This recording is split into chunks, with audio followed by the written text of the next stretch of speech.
We still do 7 NUFC Matters show a week for free. But if you want to help support NUFC Matters, then there are a few ways of doing it. Hit the like button on each live broadcast and video. This helps the channel grow. Hit the subscribe button and select the all notifications bell so you don't miss a single show.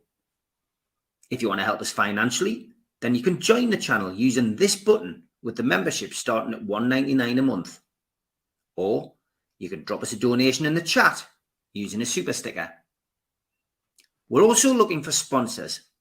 If you'd like your brand advertised on the flyers for the show and featured during the ad break, then email John at nufcmatters.com to arrange today.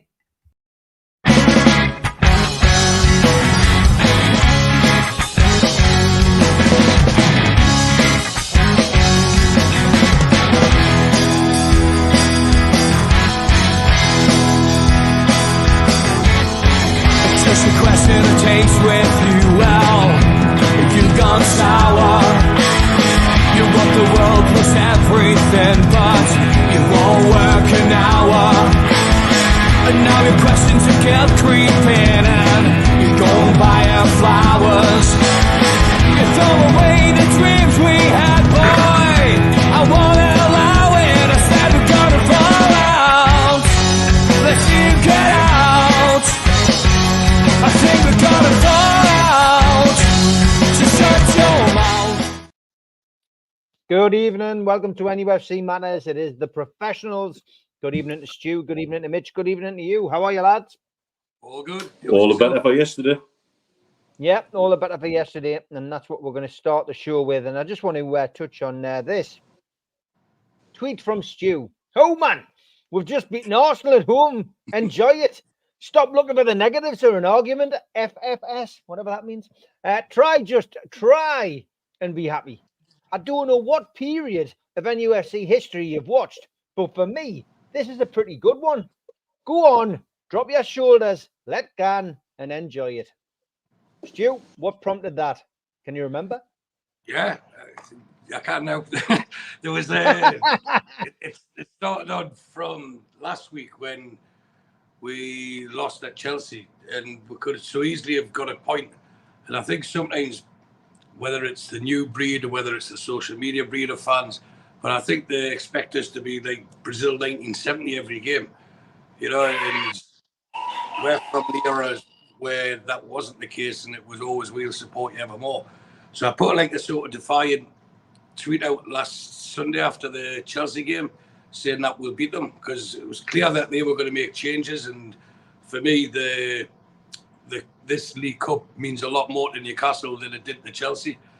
And any team that makes wholesale changes will struggle.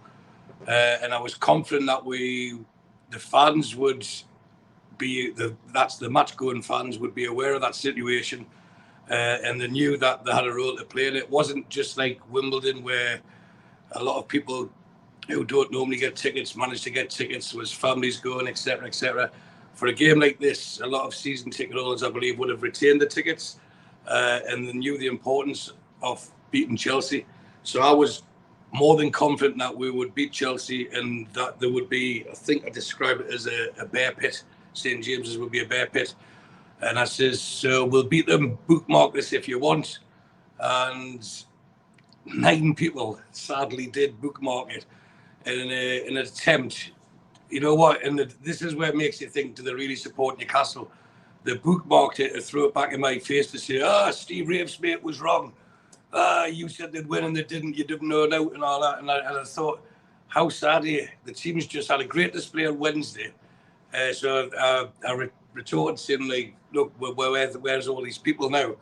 And then even yesterday, I put another positive tweet out saying, you know, it was another great performance, and that Newcastle, the result against Bournemouth away, which I watched with Mitch in Dubai, all in all, getting a point there, considering that we normally get beat there, wasn't a bad point. Now, you've seen Bournemouth have since beat Arsenal there, they beat Manchester City there, so it was a good point. And then, we didn't win, what was it? We've never beat Bournemouth, and I just thought, you know what it is, no matter what they do, you can't be happy. And it would just beat Arsenal, who are the pretenders to the throne, aren't they? And for a lot of experts had tipped Arsenal to win the league this season. And we dismantled them. They didn't have, well, they had one shot. So how can you be unhappy if you're a true supporter in Newcastle United after the week we've just had? And even if you look at the bigger picture, we know form-wise they didn't play well at the start of the season. There's reasons for that. And then the performances slowly started picking up, but then the results turned. I know you can then say, oh, if we'd got 2 points more at Everton, which we could have done, if we'd got 3 points against Brighton, which we should have done, look where we would be now. You know, and it's like, if my auntie had something else, should be my uncle. And you just can't please people. Or some people just don't want to please them. They're only happy unless they're moaning about something. And we've just done that to Arsenal that not many teams will do this season. And yet they were still trying to be defeatist and be negative, and I can't get my head around this type of so-called supporter who just gets excitement out of criticising, and that's why. And we reply to the tweet of the weaknesses. Instead of trying to point the finger at me, when you point your finger at me, there's 4 fingers pointing back at you. Have a look at yourself. You know, if that's what you want to do is just criticise people. You know, have a look at your own life and think. You wake up to search Twitter to find someone, try and prove someone wrong when they're making predictions, when they're being positive, when like a rally call against the team that I've supported all my life and that I love to bits, irrespective of which country you're living around the world. If anything, your affection for the club grows more when you're further away. And many people watch these shows, and I don't think anyone could doubt the love and affection that Mitch and myself have for Newcastle United. But it's like they just want to win an argument rather than you should. Yesterday, of all days, we should have been basking. Every single fan should have been basking in what was a consummate professional performance. They did a proper job at Arsenal, and they didn't like it. And for me, the players who make the difference offensively are starting to get up to speed. Like Isak seems to be recovering from his injury. Gordon, Willock, Tonali even, because he won that tackle that puts Isak through on Wednesday. They're now reaching the optimum level, and we're seeing the benefits because defensively, if you look at the goals conceded, we haven't done bad at all this year. And then you take Bruno being rested on Wednesday and watching Tonali dictate the play, might have just set that fire under his backside that he needed, rather than just say, well, I'm the captain. And he came on Wednesday and proved a point. He proved what a great player we all know he is, and he put a performance in. And I thought he dictated players yesterday, and dare I say, it was a captain's performance for him yesterday. But getting back to the tweet, it for me, it was just highlighting that we could have won 6-0 yesterday, and someone would have tried to find something that wasn't right, you know, and we'll never be perfect. But if you can't be happy supporting Newcastle United after the last 6 days, then you really shouldn't be supporting Newcastle United. That's why I put that tweet out yesterday. Fair points, all well made. Mitch, thoughts from the Dubai Mag camp? Stu makes his points very well and clearly as ever. I think the difference for me and you, Steve, is that this is something that we've been far more exposed to than Stu has over a number of years, over a longer period. I think everybody would agree that there's always been an element in our fan base who would twist on 21. I think, however, social media magnifies that a little bit. There's a lot of people platform things purely to get interactions. I've been openly critical of some people who constantly look for negatives to gain traction on, for example, on clicks and likes and a bit of clout. I think there is also, as people are making in the chat, still an element of that Stockholm syndrome there. People are waiting for things to go wrong. There's always something comes along that sends the fan base into a tizzy every week. Last week it was Saudi Arabia announcing changes in their overseas investment.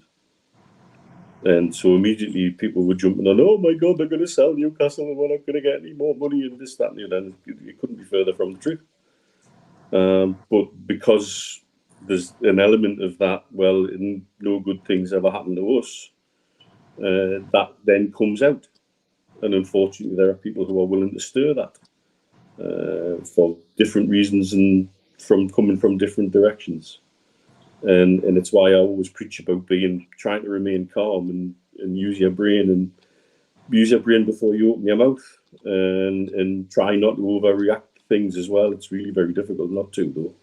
Like I say, you and I have had years of that in different ways and in different I guess, platforms per se. But it's still there. There's an element of it'll always be there. But I think the way social media works these days, it's a bit more magnified because it's platformed. And let's be honest, bad news sells always better than good. Yeah, I mean, look, my view yesterday was simple. I mean, I was really looking forward to the team selection. When I saw the team selection, I've got to be honest, I was thinking, wow, that's strange, you know, to see those players come in, have such an effect against Chelsea.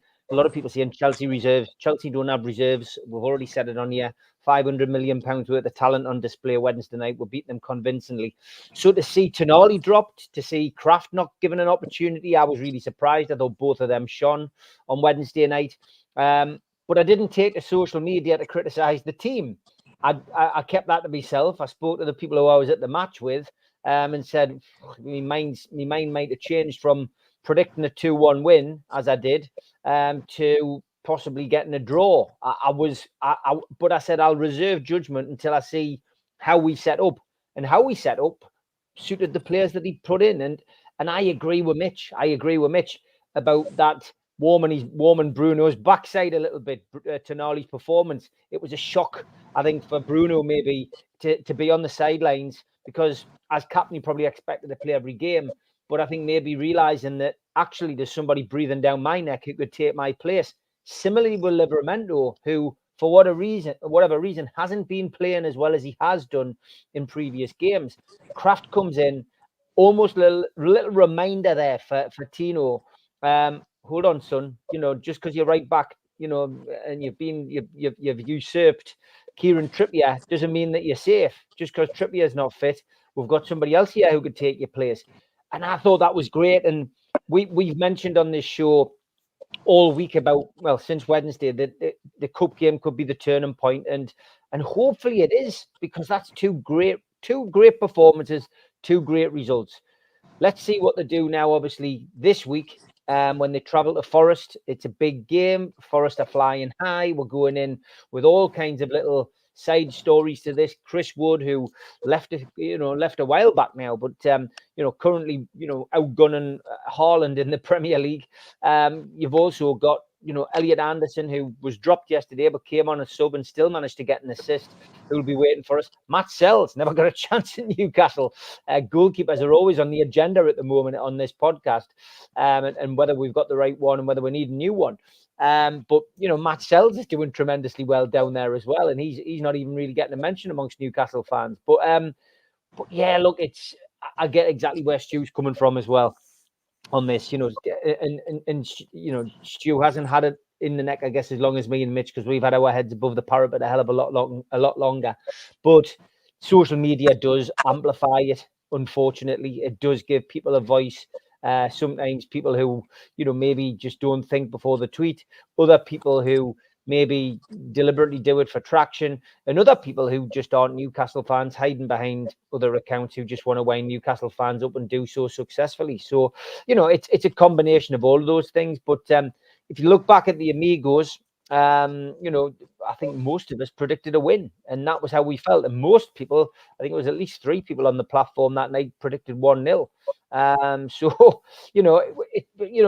we've certainly got the positivity on this platform still. It's been difficult over the last 5 games previous to yesterday because we haven't really played well, and we've not got the results despite playing well in a few games, but we've just not had that bit of luck. So it's one of those things. That's football. That's Newcastle United, and we're used to it. And I'm sure you people out there watching the podcast tonight are as well. Over 300 of you watching early on as well. Thank you for doing that. 1-1, Manchester United, Chelsea, 4 or 5 minutes to go in this game. Been a pretty boring game.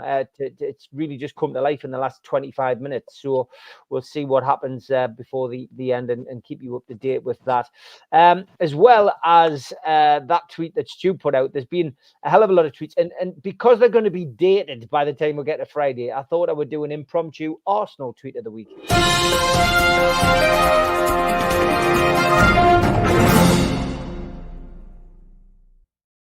And there we go. Arsenal fans arrived back in London pretty early yesterday after the match, and they were topping up on Arsenal tears because they spent quite a while crying on the way back home on the train. This is quite a good photograph, although I've got to be honest, Arteta yesterday was probably the most humble I've seen him as far as Newcastle United's concerned. I think the fact that Newcastle United wore black armbands for those people in Valencia, I think probably softened his mood a little bit. But yeah, he didn't have any complaints about the way Newcastle played yesterday, and you know, more or less said we deserved it, which is fair enough. Arsenal's badge for next season. That's another one that's been doing the rounds, and this one, a pentagon, a hexagon, an octagon, and title gun. It's going around Spurs wear forums quite well. Arteta choke as well. We've seen that one yesterday. Thanks for sending that in. And the top two, well, this one, love that. Gordon Cross, Isaac Header. And Arsenal fans say that the ball was out of play before Anthony Gordon crossed it to Isaac. That one was doing the rounds. I think I've had that from about 16 different people. Reggie, thank you. You were the first person to send us that yesterday. So great stuff. That is your impromptu tweet of the week.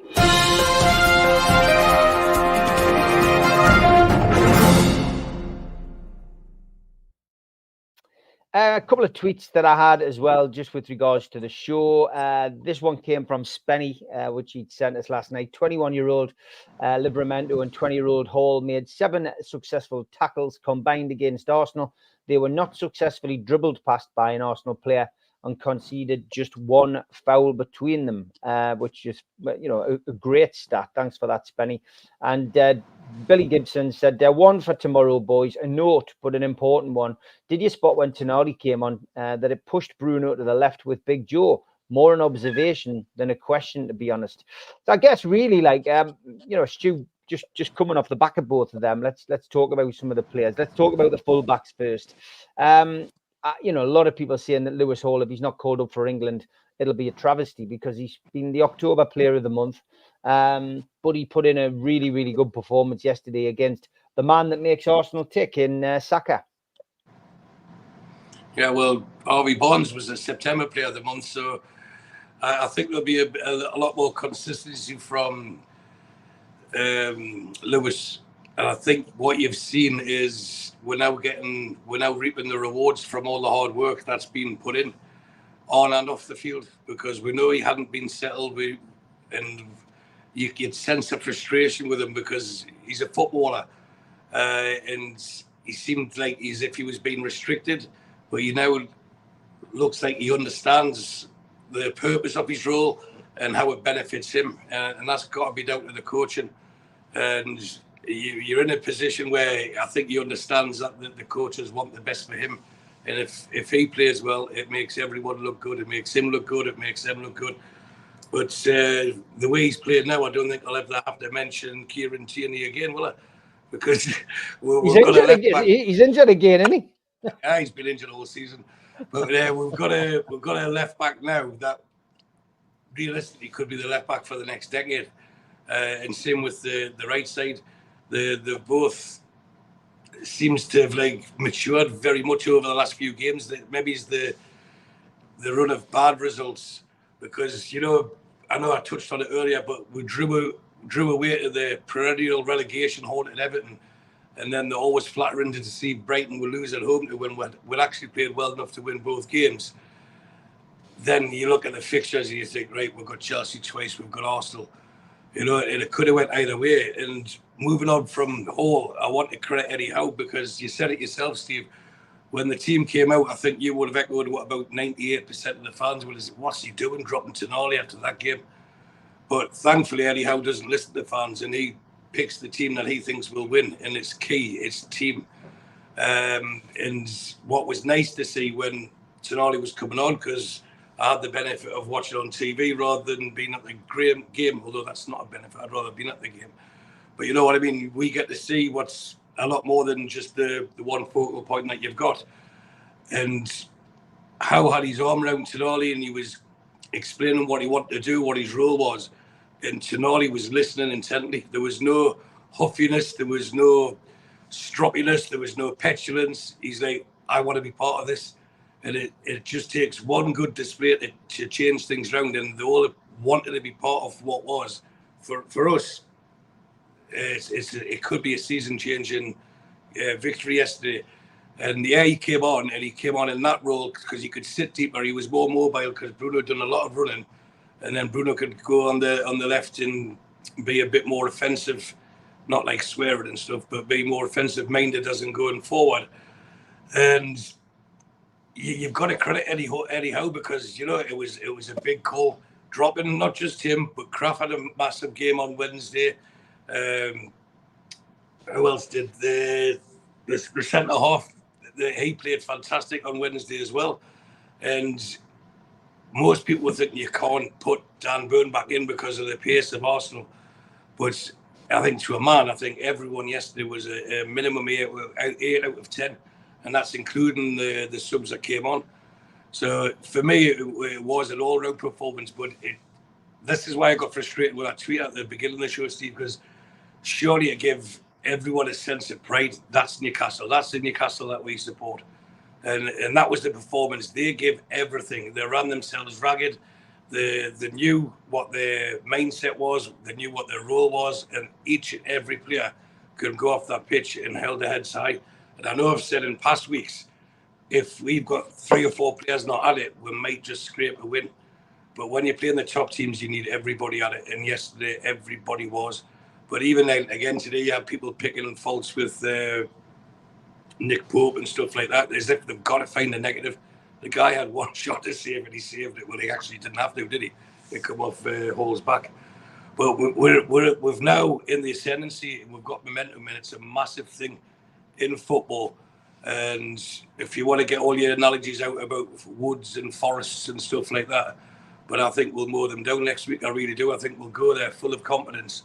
And you're going to have Isaac going for 4 in 4, hopefully 5 or 6 in 4. He's getting his form back. He's getting the pace back. He seems to have rid himself of the psychology of, I've got a bad foot. He doesn't think he's got a bad foot now. You can see Gordon stretching his legs. Everyone's now performing to somewhere near the best. And when Newcastle do that, they can go on long and beaten runs.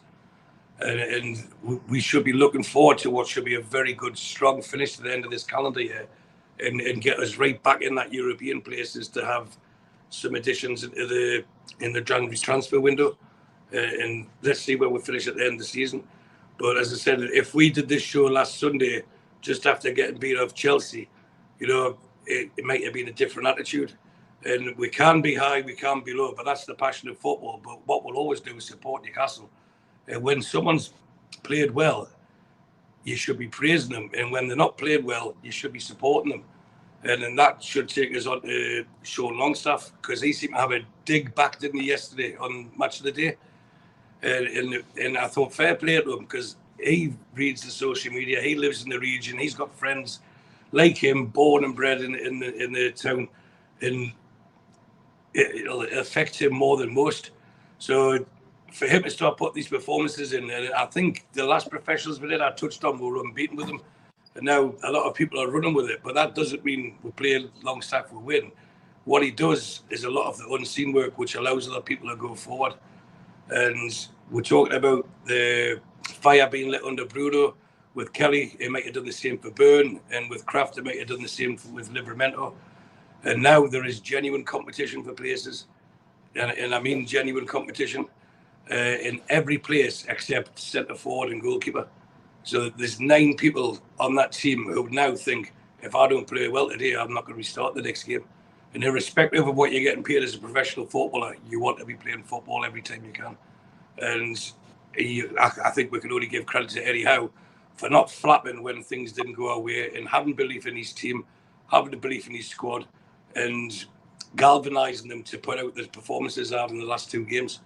And I think we've got a lot to look forward to. And sometimes we're not as bad as what people want us to be.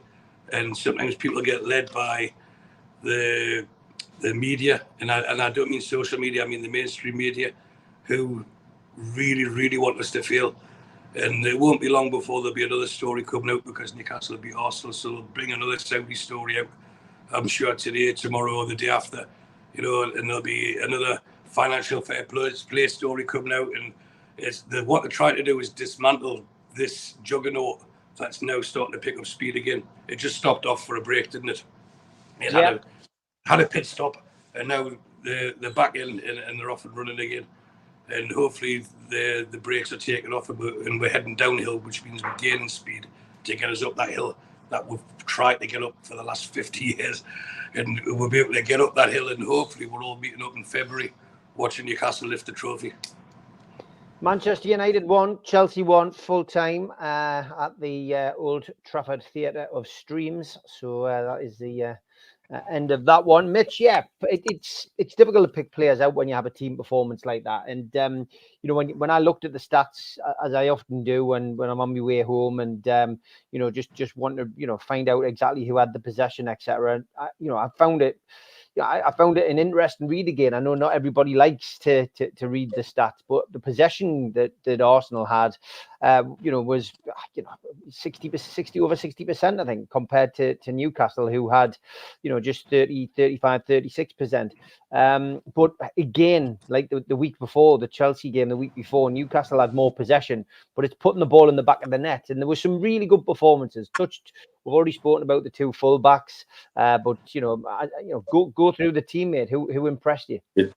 It's what you do with the possession you have that's most important, and I think that's one thing. On the other side of it, the intensity that returned in that press to not allow them to do much with the ball. And I think that the press have overlooked that there was 2 teams in that game. And they couldn't do what they wanted to do because we wouldn't let them. And I think that really is something that we must get across. Firstly, something before I forget, something that came across the screen there about asking why Wilson wasn't in the team picture. It's because he's in Qatar. He's at Aspirations at the Premier League fitness place, finishing off his work to return, hopefully, after the international break. So that's why he wouldn't be on the team picture, because he wasn't in the country. So that's no excuse, Mitch. He should have flew back for the game and went straight back again. Jumping in his time machine and created a wormhole and just popped across the road. I know it's difficult. We asked on Friday that we wanted Eddie to be brave in his selections, and I think he really was, to return to that Willock and Joe Linton axis on the left, which worked really, really well before, and did again. Really did again, and I think Isaac benefits from Willock in the team. There's something about the interplay that they have with each other which brings the best out in both. The fullbacks were both, outstanding, as everybody's already said. I find it really significant that when he did bring Tonali on, it was Bruno that was moved further forward. Bruno wasn't the one left in that role. It was Bruno was asked to push up, and Tonali took over the deeper role. He's done the running, hadn't he? And I think we're going to see more of that as the season goes on now. I think he's finally working out what his best combinations and where are. Sean Longstaff deserves all the praise back into the team and would seem to not lose when he's in the team. And I think, I think his post-match interview was very mature and responsive, and he made a point without being dramatic. I think that shows a maturity. And he's allowed to have that passion, and I think he's allowed to have a say back. Interesting to see Gordon on the right, because that cross, he can't do that on the left. Exactly. For all he prefers to be on the left. I loved Shearer's response when he was watching the game with Ian Wright, and if you've seen the clip, and he's right, that's a goal from the 90s. That is something we've not seen at St James's Park for a while, both the cross and the header. I think even Eddie Howe after the game described it as an un-Isaac-like goal. Well, I tell you what, if he scores as good goals like that when they're not Isaac-like, some of his Isaac-like goals must be special in training, I tell you. You can go through the whole 11 and the subs and say that all made a significant contribution to getting that result through. And again, I cannot say this enough. From what I've seen from the media, you'd think there wasn't a second team playing. And we deserve praise for not allowing Arsenal to have their own way. The shithousery was back in many different ways, and I thought that was fabulous. That's again returning to the identity that I think we'd lost a little bit. And when you have the intensity and the identity and you're back to doing what you know you can do well, unsurprisingly, we upset any team that comes to St James's Park. Now we've got to sprinkle a little bit of that into the away performances, and I think we'll start to pull things together. You know, Stu's quite right. We have this potential once we hit performances like this to start to go into a run, and I'm almost sad that we've got an international break coming along again, because that means Eddie doesn't have the players together on the crest of the wave. But I really do think going forward we have a platform to build on for the rest of the season. If you look at the arrogance that Arsenal came with, that article that Steve Hasty pointed out on the official Arsenal website, by the way, that's been picked up and ran with by other platforms and other broadcasters of one form or another. Pretty much we've dismantled that argument, and that was Eddie's team talk done for him. The arrogance of the Arsenal fans pretty much going on like they were just going to turn up and get the win. Somebody said on the strapline before, how dare you speak about revenge for a week and then turn up and not fight? Because there was nothing there from them, really. But we took that away. And we're not getting the praise for that at all. Again, it was, again, another tactical masterclass, really. But what came along with it was the intensity and the identity again. And I think that's super important going forward in this season. Got to ask both of you. That's just put on, Mitch, there. That if it had been another team, that goal would have been talked about or replayed constantly on the match of the day, except, you know, it was reminiscent of the Gillespie cross for Tino's hat-trick against Barcelona. The way it come across and the way he leapt, there was no stopping it. And I don't think we'll appreciate how good that goal was until maybe at the end of the season, when Isaac hopefully has a highlight reel of 20, 25 goals, because it was perfect. It was like, and I don't know why Shearer was shouting "whip it," because that's the sort of thing he wanted Stuart Ripley to do when he was playing at Blackburn, to get the ball across for him to lunge at. And it was a simple goal.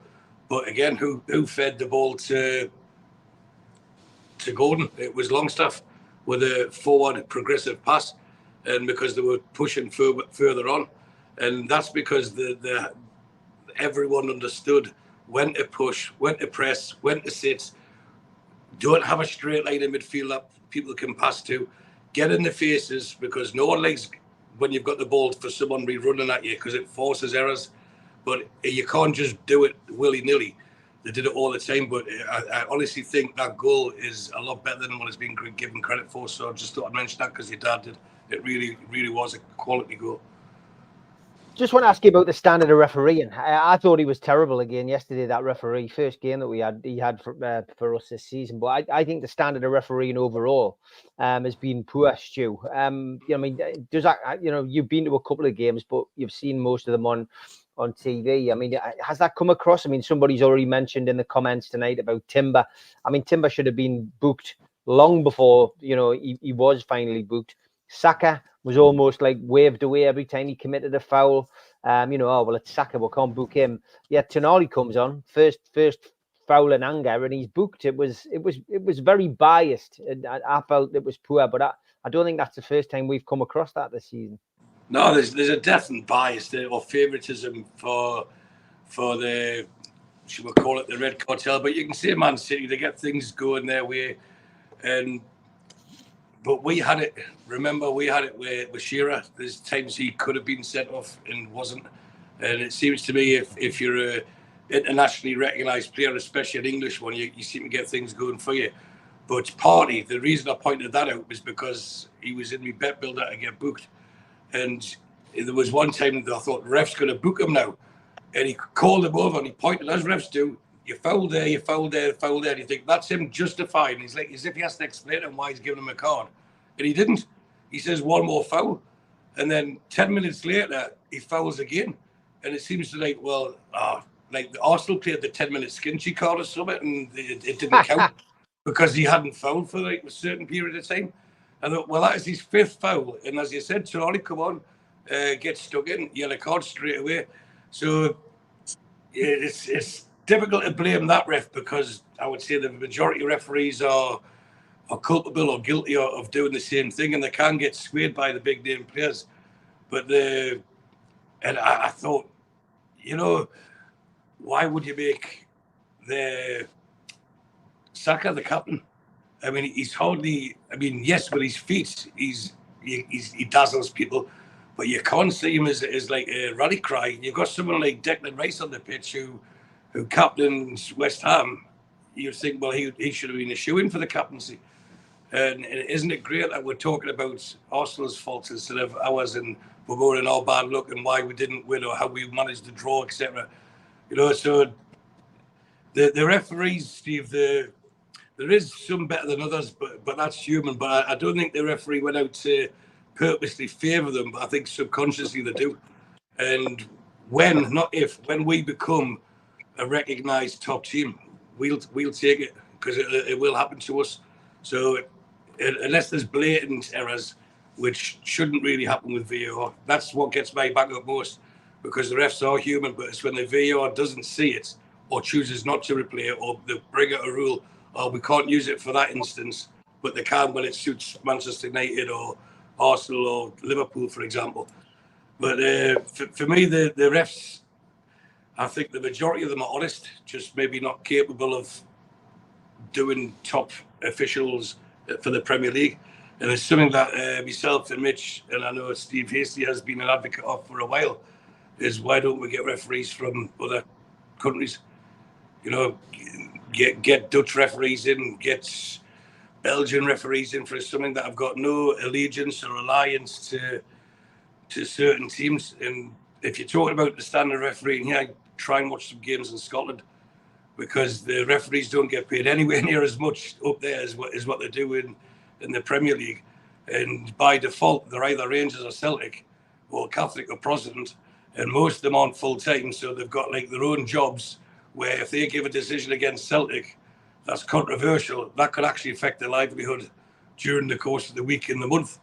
So I don't want to go all in and start criticising referees to a point, because we'll get to the stage where people just not want to do it. I think that there's a training issue there that needs to be done, and I think sometimes they do get excused for making errors, and it seems like they don't seem to learn from them. And I think that's more for the PGMOL to have them together more often and highlight where they went wrong and show them how to do it right. Because everyone can point the finger and say, you're doing this wrong. You've done it wrong. This is how to do it right. So, yeah, the referee wasn't great yesterday, but he wasn't the worst we've had this season. Okay. Thoughts, Mitch, on the referees? Oh, today, just if you had read me dad talking about foul throws. A couple yesterday. Look, I think genuinely, I've said this on many shows on this platform, we have a problem with standards of refereeing in the English game. We have a problem with consistency. We have a problem with common sense. And we also have a huge problem with VAR. And let's not forget our lovely friend Gillette on VAR yesterday, and how he, on at least 2 games, has taken on himself to interfere where VAR should have not interfered at all. And I'm amazed it didn't happen yesterday. The Arsenal fans have been talking about how bad the referee was, but they forget that he probably told at least 3 different Arsenal players, this is your last warning, and then didn't do anything about it afterwards. Jorginho came on for them and immediately got the yellow card that I think Partey would have got for his first foul. Yeah.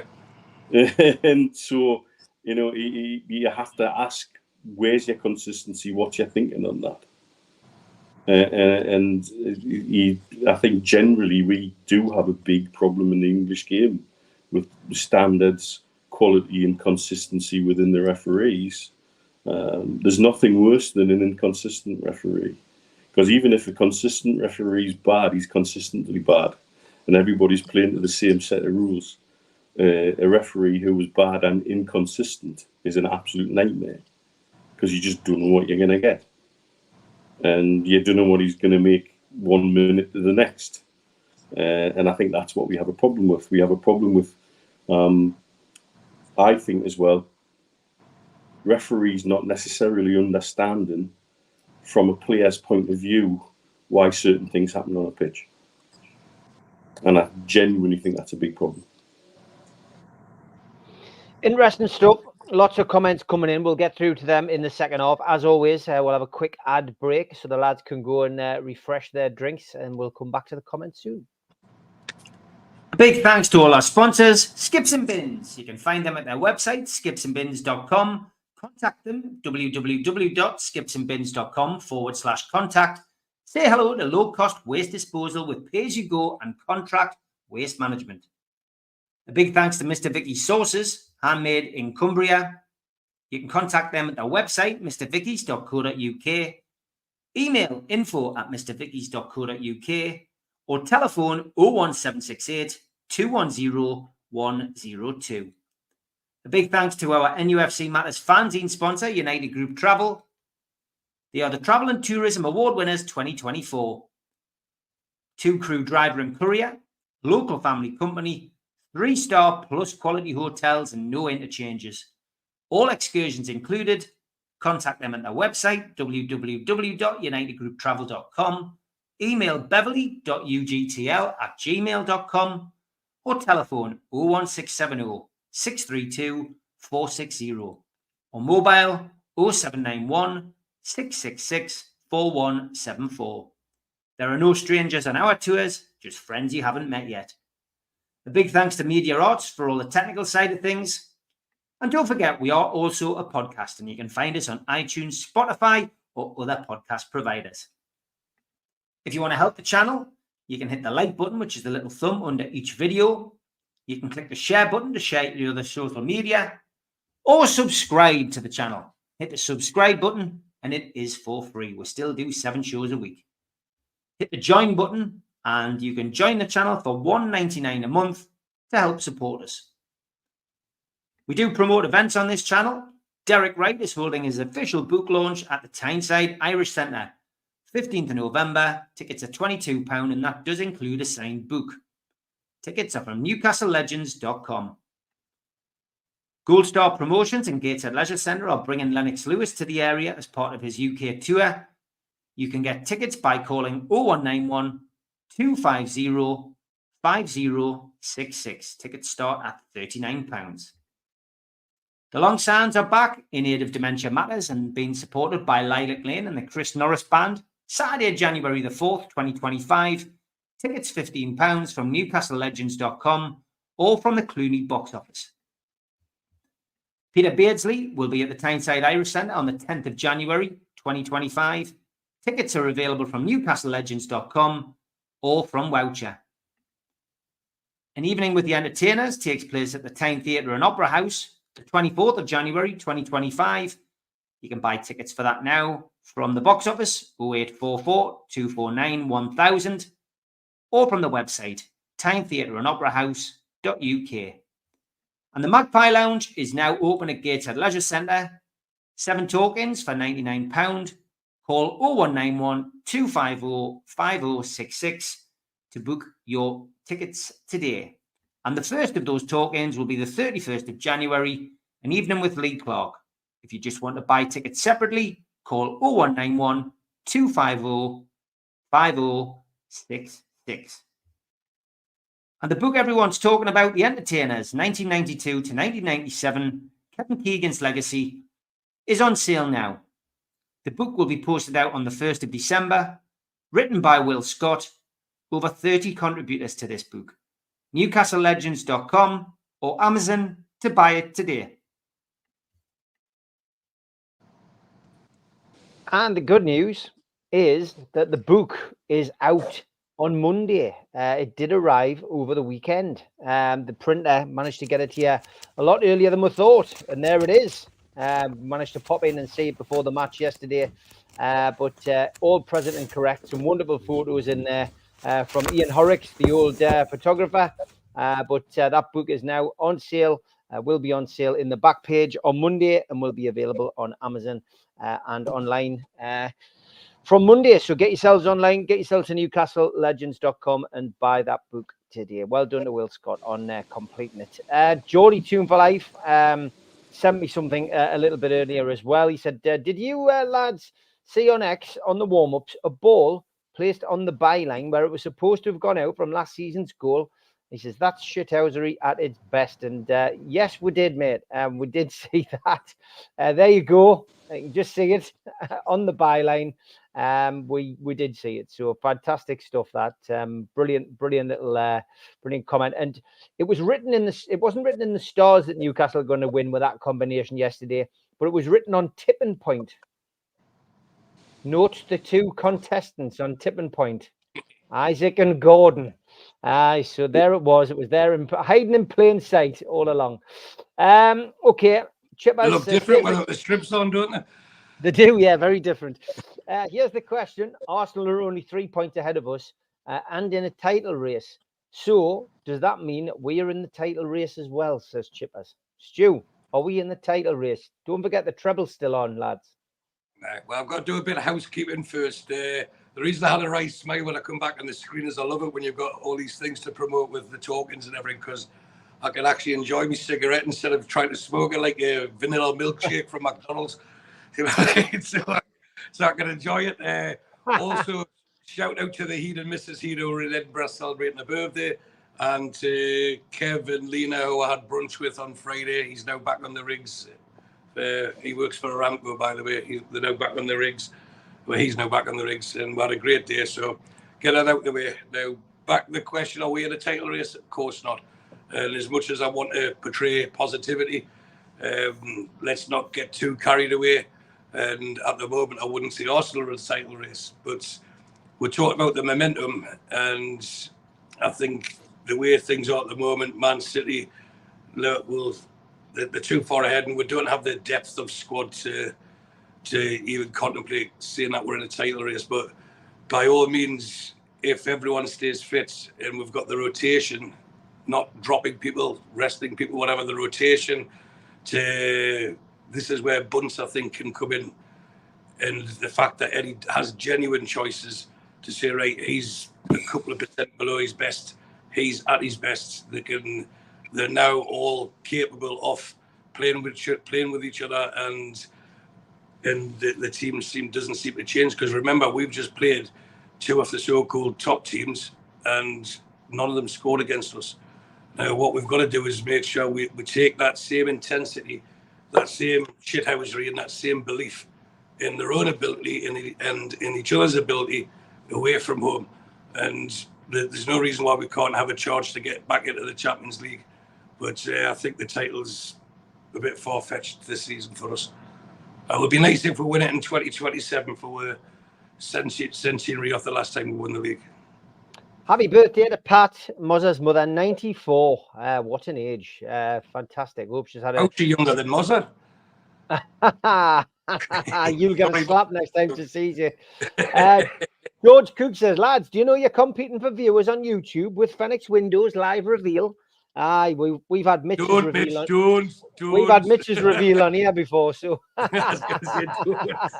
You see, you might find it's my arse in it with all the predictions I get wrong.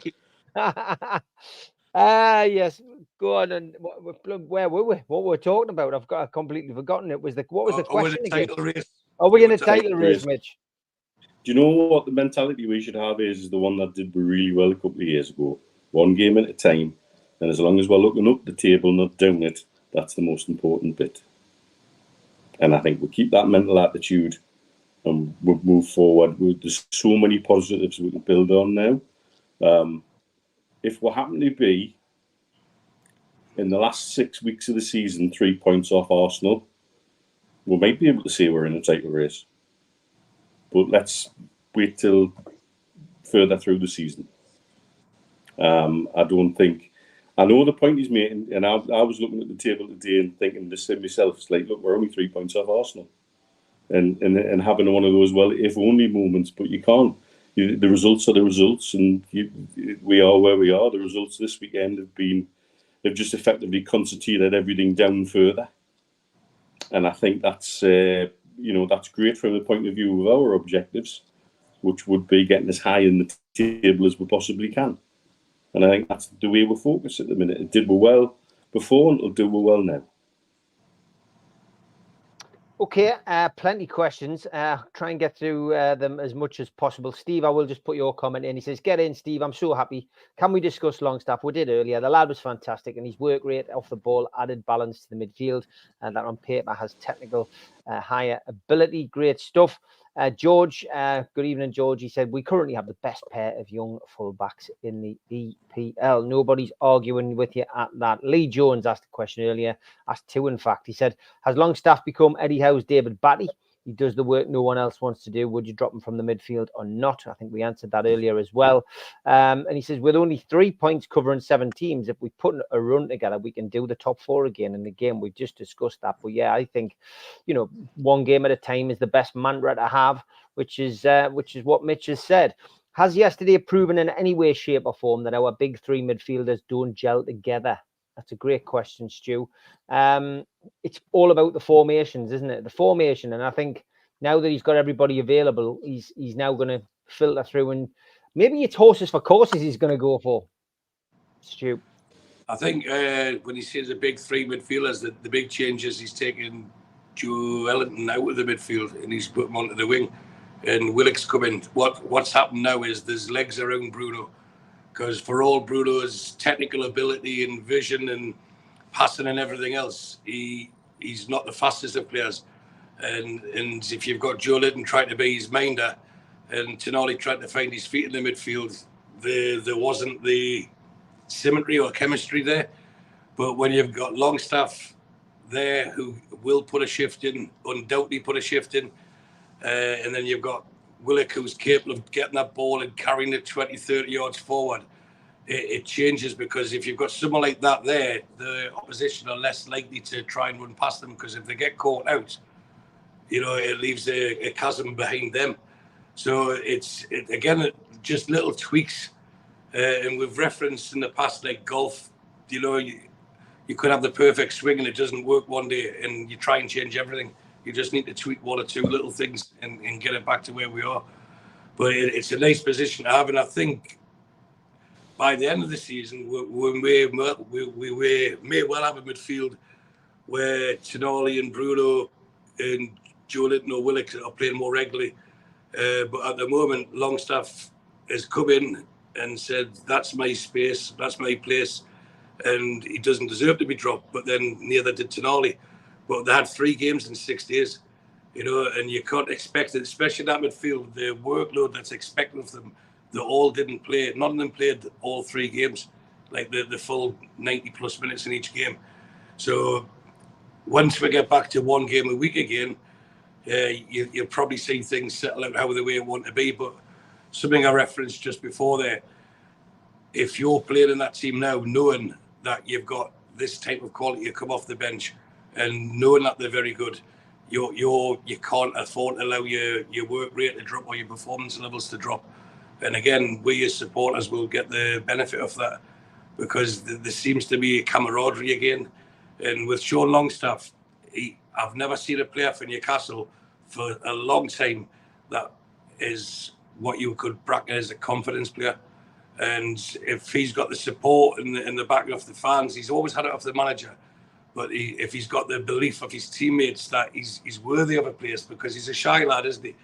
And sometimes he sometimes looks overawed and grateful to be in the team. But now he seems to have that, I wouldn't say swagger or verve, but he's got that belief where, I'm capable of being in this team and I should be in this team.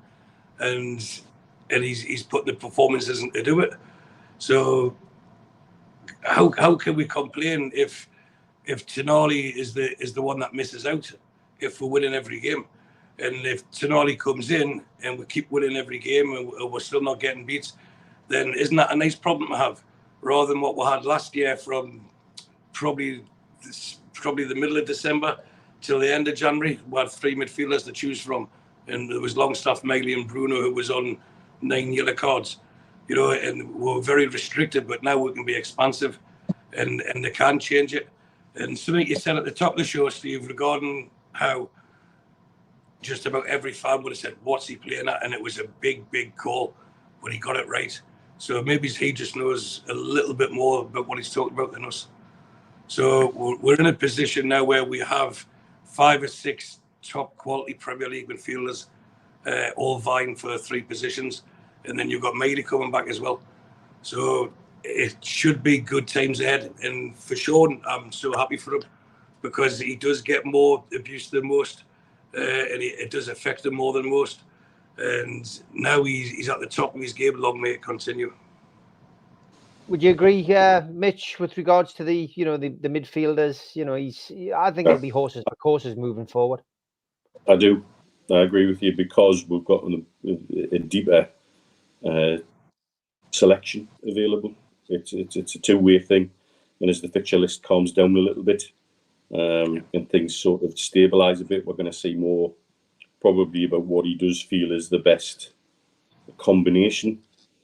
But I think it'll be the best combinations to get the best out of our team, depending on the opponent that we play. Simple as that, really, from Mitch. Question for the professionals from Craig. How confident are you that we will spend in January? And Steve Middlemiss also on that. He says, Stu, Mitch, do you think they had a meeting with Mitchell to get on the same page with regards to bringing in players? And there was another one, I think, as well, which we can chuck into the mix, which is from Sean. What's the 2 priorities for January, in your opinion? A striker, a right midfielder, or right midfielder, a centre-back? Do you think Mbeumo and Gehi are realistic as 2 potential starters? So lots to digest there, Stu. Mitch is glad he's going second. What's your thoughts on that? Thanks to Ty for becoming a new member, by the way. Thank you, mate. If we signed those 2 players that were mentioned, then I think that would just be perfect. And we have to reiterate, it's quality, not quantity. We need to go for now, and but we should have been doing this last January and in the summer. But don't ask me to say how much we're going to spend because it costs me money to have a prediction, so I'm not going to go down that route.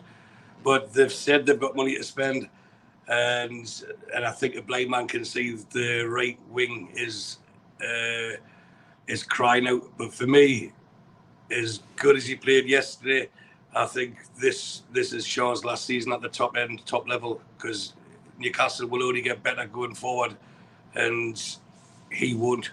So I think we do need a centre half to partner Botman long term, and we definitely need a right winger.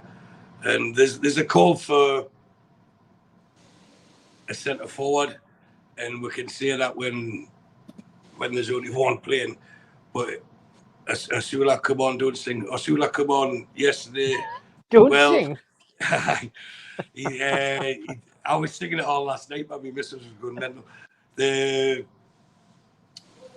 Where was that? Wilson, he should be back. Well, we've been saying this for a while, but he'll take a lot of the workload off Isaac.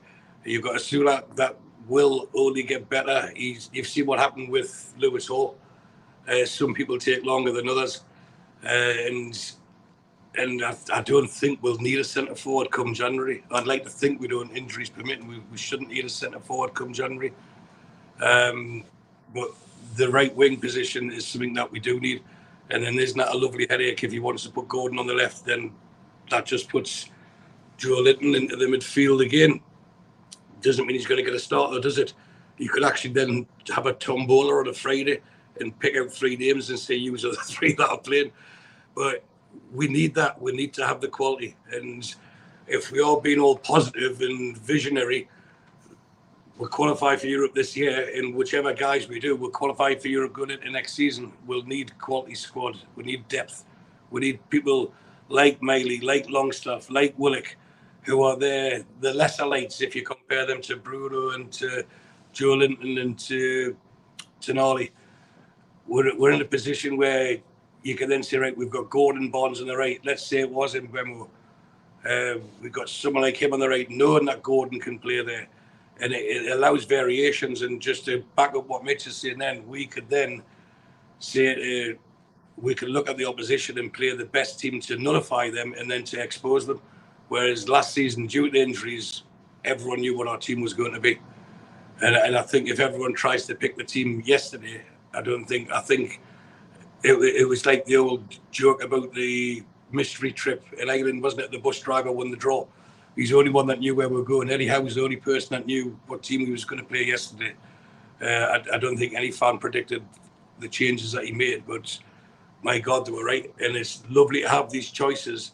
And you know what? I think over the last 2 games, everyone seemed part of it.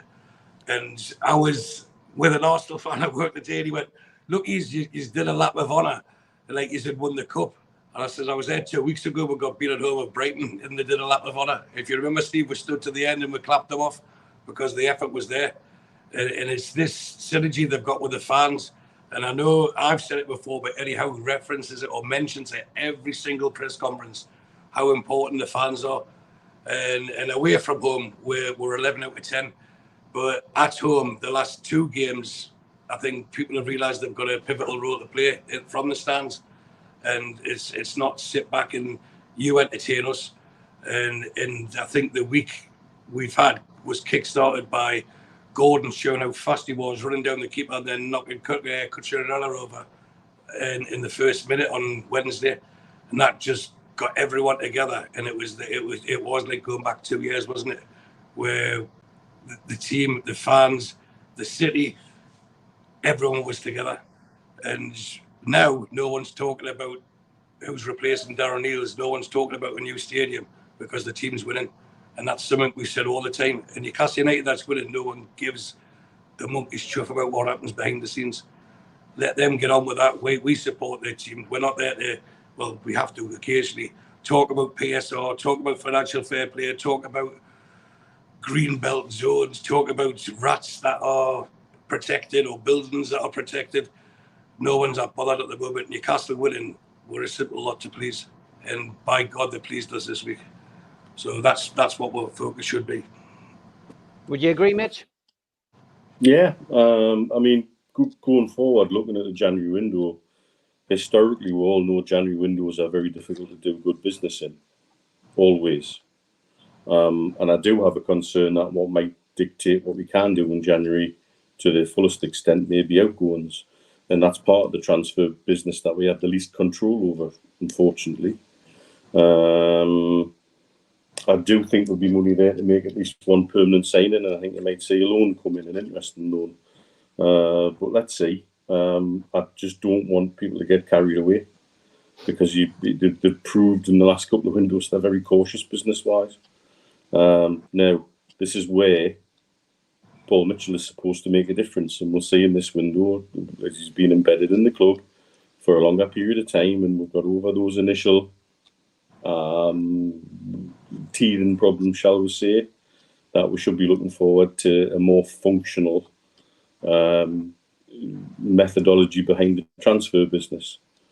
So the jury's out for me at the minute still, but I do think business will be done. All right, let's change to something slightly different. Geordie Kev says, remembering how long it took Eddie to give Lewis Hall a crack, do you think it could be the same case with Asula? We've seen a bit of him in recent games. What we're like to see though is someone put effort in a black and white shirt and just focusing a bit more on Asula. Stu, he's I've seen him in the flesh. I saw him against Wimbledon. Thought he was thought he was quiet in the first half. The second half, I think he got into the flow of it, and I think the crowd certainly helped him. And I think the fact that they've now given him that song and given him the love from the crowd, I think it certainly helped him. But what kind of striker let's broaden it a little bit, Stu? What kind of striker do you think he's going to be from what you've seen of him? I know we haven't got much to judge him on, but is he going to be like a Callum Wilson? Is he going to be holding the ball up and you know, is he going to plunder goals like Wilson has, or is he going to be more of an Alexander Isak? Because for a big lad, he seems to have a bit of pace as well, you know. Well, I don't think he's going to be a Callum Wilson. I don't think he's going to be Alexander Isak. I think he's going to be a Will Asula. And that's the most important part. And that's what they're trying to get out of him. Find out what his best and most productive parts are of him and build up the poorer parts, but make sure that they really push on. If it's your pace, don't just run for the sake of running. We've got a right winger that's getting neglected. That's done that for the last 5 years.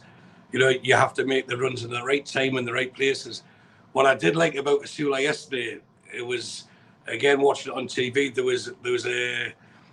was a tackle and he was on the sidelines warming up, and the way he remonstrated and cheered, it was as if he was a fan. And already he's got it. You know, he's caught the bug, and as you said, getting a bit low from the fans has probably made him feel a lot more welcome. And I know I mentioned it earlier, but it is very similar trajectory where the same with Hall, where you think, well, we should be playing them. But sometimes everyone's different, and you can throw them in too much and they can drown. And what they did with Hall, they used them fleetingly. Even when we had the injuries, if you remember, they put like armbands on them, didn't they? They didn't just throw him in the deep end, they put armbands on them. But now he can swim. He's got his 50-meter badge on and everything now, isn't he? So he's going to be great, and he is great. And Asula, as much as we wish him to be fantastic, he'll never be as good as Alexander Isak, and he shouldn't be held to comparison to Isak. What he should be doing is saying, look what he's doing, and can you do any of that? Can you replicate that? Because he'll be able to do things that Isak can't, and vice versa. You know, and same with Wilson. And we'll be positive about Wilson. You know, he could easily get injured and say, look, I'm just being Callum Wilson this week. But he needs to be allowed to do what he wants to do. And I've got no qualms or worries that he's not going to get protected and looked after. And it might frustrate us as fans when, especially Everton away, why didn't they stick him on when he needed a goal? And he could have went on and missed the sitter, and that might have put him back 2 or 3 months. You know, you tend to put him on when there's less pressure. Like you said, Steve, you watched him against Wimbledon. We should beat Wimbledon, and we did beat Wimbledon. Not as easy as we probably anticipated, but that's the sort of games to put him on, or when we're 2 or 3-0 up. You know, like we're beating Chelsea, bring him on then, and just bring him in gently, and where he doesn't feel that there's too much weight of expectation on his shoulders, let him find his feet and he'll come good. And as we've mentioned about 5 times, he's got a left back who still looks like he hasn't had his first proper shave yet, is the perfect example to say, look, I'm frustrated, I want to play, but if I do as I'm told and I commit myself fully to this program that they're giving us, and I go the extra mile, then the rewards are there. Good stuff. Yeah, Mitch Asula, concentrate on being Will Asula, not anybody else. I think it's good advice from Stu, isn't it?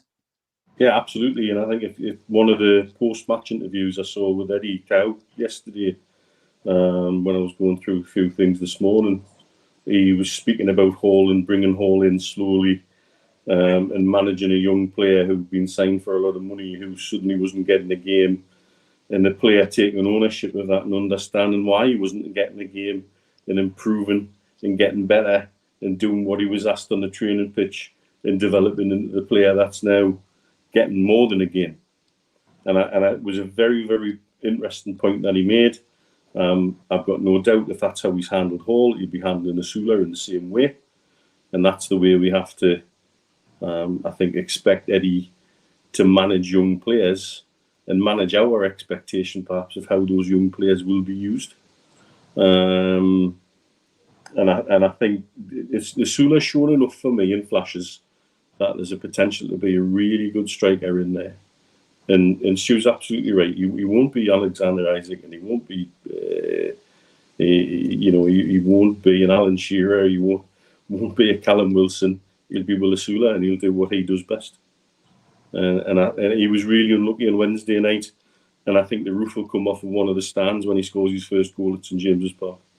Yeah, I hope it is at St James's Park as well. It would be great for him to do it at the Gallagher then. He came so close on Wednesday night. Darren just wants to know, how did the Peter Beardsley show go in Dubai, Mitch? It was really good.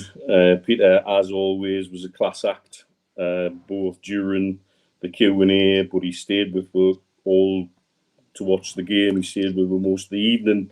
He got involved with the Keep You Uppy competition that we had, and he got involved with the table football competition with the kids. He got involved with some of the daft bloody games that we do as well. And he was purely a class act and good as gold. So easy to work with. I did the part of the Q&A with Julie, who you've had on the channel. She had the fixed questions, and I just sort of free-formed around that. And the one beautiful thing about Peter is you kind of chuck him a curveball. He's got a story for every question. And it was superb, really superb. And we're looking forward to working on getting another former player and somebody who's a recognisable name over to Dubai soon. Well, I know Nobby Solano's up. Nobby Solano's up for it, Mitch. If you fancy getting Nobby over, I know Peter's gone back and had a word with a few players already to say what a good time he had, which is again, that's the class act he is, and that'll no doubt get more people across. Good stuff. All right, Stephen Kennedy says, Mitch, is the Man City 115 case starting this month? And are we keeping our powder dry until we see how it plays out? I think, Stephen, the question... Really good question. Last month? No, that was the APT. No, case. That case started last month, and it'll be finalised in December. Either way. That's my understanding. Are we keeping our powder dry? I don't know if we are. Because every time I make an assumption about what they're going to do, they seem to go in a different direction. I would hope that they're preparing a few things, and I would hope there's a few things in the pipeline already. I'm concerned that we've missed an opportunity to possibly railroad a few things through. But again, we don't know what's going on behind the scenes, so that would be an assumption of mine, not fact. And I think we just have to sit tight and understand that they're doing things the way they want to do it. As we've tried to stress on here many times, that the way of doing business in this part of the world is to do it right and do it proper and be seen to be doing it properly. And so I've got no doubt that they'll not want to be doing anything that gives anybody any mud to throw back or sling.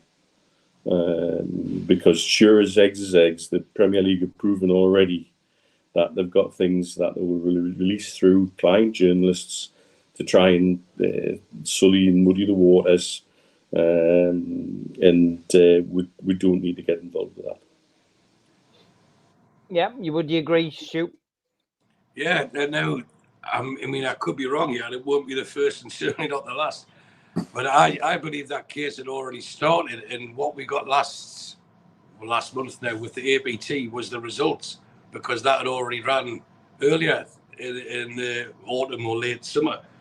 So I was under the impression that it was going to be 10 to 12 week case, and they were expecting to have the results come the end of December. And there was two different KCs operating, and the name of one of them escapes me, but it's a name that triggers a few little jokes. Panic. That's him. He was the one that was running the 115 cases, and the reason that they pushed the APT case earlier was, which in effect would take the 115 down to about 40 because of the way they were all linked. And then they could get stuck into the 40 and say, well, how many of these are linked? Because this is where I believe Man City will actually win, rightly or wrongly, is because they've just got too many charges.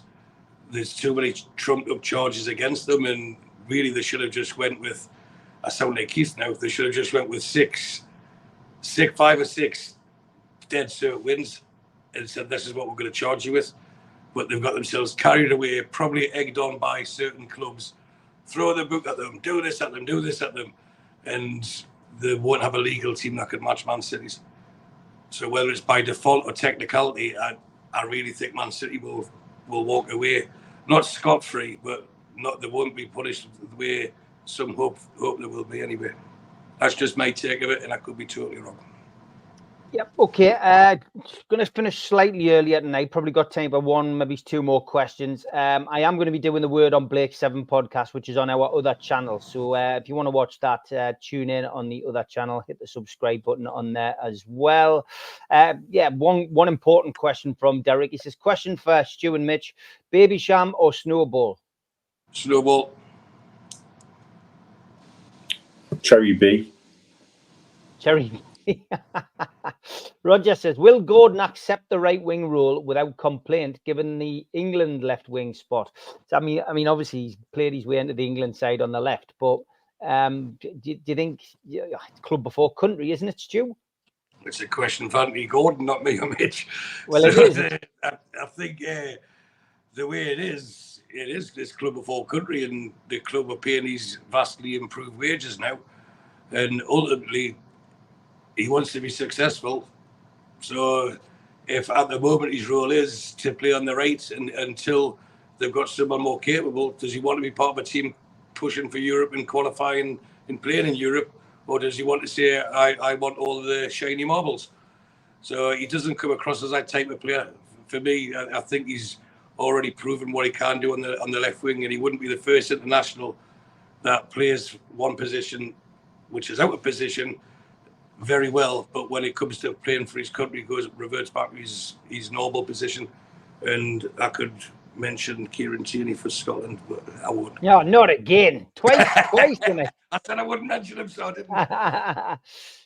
Yeah, I mean, look, I guess Anthony Gordon will be happy if he's playing, Mitch, won't he? Absolutely, and turning the performances in. I've got no doubt he'd do whatever Eddie Howe asks him. I don't think there's any doubt about that. And what you do at club level versus what you do at international level, as Stu quite rightly says, the example I was going to give is Gareth Southgate kept putting Alexander-Arnold in midfield when he's playing the right back. Yeah, exactly. There was a question from Chippers earlier on, and it ties in nicely with Tom Dixon's and Neil Calvert's. Neil Calvert said, question for the lads, do you think with Eddie returning to more of a Champions League qualification setup, i.e. Big Joe and Willock dovetailing, do you think Barnes could be sold in January? Chip has asked which big name player did we think would be sold in January, and Tom Dixon said, if Newcastle had to sell one big player in January, who would you let go? We've got plenty of players who aren't featuring who I'd like to see go, and it would help PSR. I'm going to say Miggy Almiron is the player, because he's not featuring at all. I get the impression he would like to go now. He's fit, quite clearly fit. I think we could get some decent money for him still. You know, he's still got a job to do, and maybe in Saudi, maybe in the MLS, you know, maybe even back in South America or whatever, who knows? But there's a fee to be had for Miggy. I wouldn't be adverse to, if we're going to get a big money offer for somebody, but I guess you want to try and retain your big players, don't you, Stu? I was saying last week, though, if it came to it and you had to sell a Bruno or a Tonali or a Harvey Barnes, Newcastle's fans, I think, were almost being led to that particular pond of acceptance, that if you have to sell somebody, it doesn't mean you're going to be putting the money into the coffers or banking it and sticking it in your pocket like other owners have done in the past. It means you can go out and buy 2 more players, 3 more players like Aston Villa did. But is there a particular player that you would say, yeah, we could do a little bit of business with him in January? Well, the biggest player we've got that we could sell is Dan Burn, isn't it? Because he's 6'7". Yay! But there's obvious choices. Miggy, I don't think he's wanting to go. I think he's coming to terms with accepting that he's been slowly phased out, shall we say? Yes. Where he's not second choice anymore. He's third choice at best. And he's only going to be used in case of emergency, isn't it? Like break the glass and put Miggy on if there's really no one else to play. So I think he's going to have to accept that ultimately he's at the age where, well, does he want to sit on his backside? And there's nothing wrong with the fact that he loves Newcastle, and I know George has mentioned many times when he was at the university, the amount of people that come to Newcastle University and end up just staying in the region because they love the area. So we shouldn't chastise or criticise Miggy for wanting to stay because his family is settled. But from our perspective, we've probably missed the boat on cashing in at his optimum price. And that's probably what Paul Mitchell was referring to with it wasn't fit for purpose. It wasn't talking about the people we signed. It was the people that we retained and the people that we didn't get rid of. So the Miggy, yeah, he could go because if he did, and I don't mean to be disrespectful saying this, he wouldn't be missed now. Now, for me, the biggest thing over the last 10 days, now bear in mind, he's currently still our top scorer as Harvey Barnes. But, and I don't want to say it wasn't that right. I've said since we signed him, he's an impact sub. And his best games for Newcastle is an impact sub. And the fact he didn't start against Chelsea on Wednesday, didn't get on the pitch, if memory serves us right, you start thinking maybe there's something going on behind the scenes with him. But he came on yesterday and he was told or asked to play. Well, no, he was told because the boss tells him what to do. You're playing on the right wing. And he could have sulked, but he didn't. He rolled his sleeves up and he was chasing back and he gave his all for the team. And that's the sort of attitude you want from those who aren't getting what they think they should be getting. You know, every player worth their salt believes they should be in the starting 11. And I'm sure Harvey Barnes is no different.